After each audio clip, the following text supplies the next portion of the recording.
So today I'm going to do a really quick video on how to transition yarns when you're using multiple yarns, and also how to keep your yarn from tangling.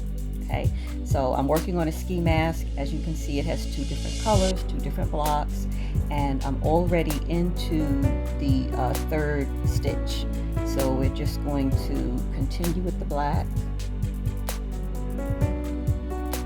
and as I go into my red color, and I'm using the Furl's crochet hook. So right here, I'm going to pull up our 3 loops, okay? And to go into the red, I'm going to cross the black over and hold it with my thumb. Take my red and pull through all 3, okay?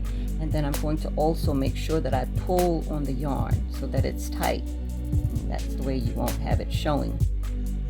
Okay, and then you can continue on with your red. Okay, and so that's basically what you have to do. You have to remember to cross your yarn over, hold on to it, and you get down to the end.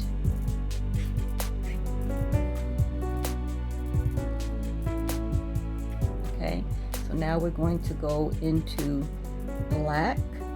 1, 2, 3, 4, so we're at our 5th. Okay, so now we're going to move our red over and pull our black up and pull through all 3. Okay, and there you go, pulling again. And there you have it.